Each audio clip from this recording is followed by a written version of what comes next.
Our goal at Paradise Bound is to create a space where people can get out of their comfort zone and experience Christ in a real and powerful way, and sometimes in a new and profound way that they never have before.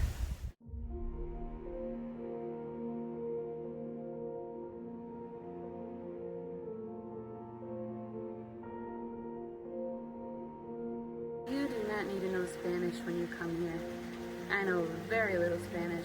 All I said to this older grandmother who was waiting to hear God's message, I said, "Hola, mucho gusto. Just nice to meet you." And she looked at me and smiled and just opened her arms to hug me. She was so happy we were there to see her. I feel so fulfilled from being back with this community, being back with these people, being able to give to others and just continue to build the kingdom. I've never done this trip before. I'm just so thankful that I was actually able to do this trip last minute. I was very, just wanted to help out people, and coming here you don't realize how other people live, and it was really like eye-opening. Starting from the very beginning, you walk in here, you put in a whole lot of work, not knowing what the outcome's going to be. You hope you build a good house. When we present the gospel to people, we hope that it is going to work out. But the real bottom line is we have to trust that God's got everybody and everything right where He wants them. It motivates you and it gives you peace in doing everything that we do down here. Maybe a spark is lit. That would take years. We just have to trust that God's got that all under His control. God doesn't want us to have limits. He wants us to realize that we don't have limits with Him. Take the step and ask God to show you how limitless He is. Having been on the trip the first time, there was such excitement for me to go back because I'm so passionate about the mission trips that I've been on in the past. And having to wait 3 years, it's easy to not understand why you have to wait. And it can be frustrating for me. But after we came here and doing the house that we did, I learned, foremost for myself, God's timing is perfect, and my timing is not always God's timing, because after hearing the story of the lady whose house we built for and Paradise Bound, thinking they were finished and continue building homes, and this was one of the homes that she received, God reminded me that His ways are perfect, not my ways. Later in the week, we had the opportunity to do day camps with them, where we went and we did skits and we sang songs, and we gave them necessities like food and clothing and different things that we had brought on the trip. And to see the joy on their face when they were able to receive those things was just so cool to see.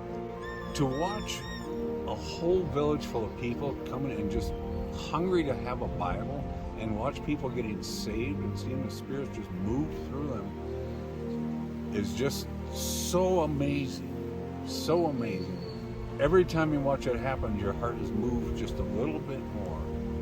One of the coolest experiences, I think, or moments of the trip was when we were at the second med clinic. They did the altar call and people went forward, and a man went forward with his family and his daughters, and he held them in his arms as he prayed to accept Christ and had tears flowing down his face. But what was also cool was the men from our church surrounding him and praying over him.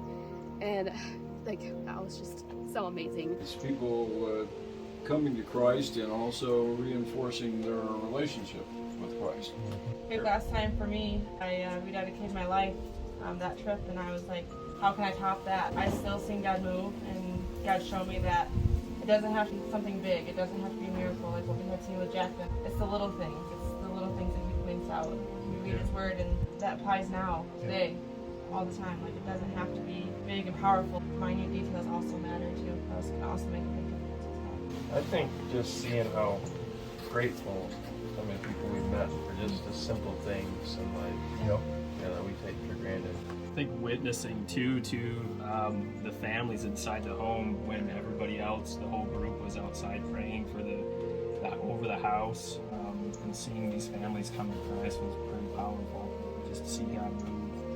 For me, it was more of like being able to observe the people who haven't been here and see their reaction, because I know that that's the reaction I had in Army's first year. So it was cool to see it like on an outside perspective of myself, to like watch some individuals grow in their faith in our church.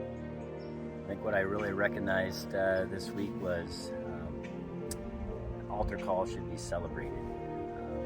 I think all too often in the church we're asked to bow our heads and raise our hands to accept, and laying of hands, people should be praying over top of those people and celebrating it. There was a particular lady who we were going to go work and build her home and start spending some time with her family. And of course, in her own language, she is crying and she says, I have been waiting 3 years for you and your team to come down here and be a part of us and minister with us. She says, 3 years I have been waiting and waiting for this moment to happen, and she just couldn't keep the tears from not going down her cheeks. It has been an honor and a blessing to our staff and our entire organization to have the Green Lake team down with us this week. If you want a life-changing experience or to experience Jesus in a new and refreshing way, then we would really encourage you to join us on a trip.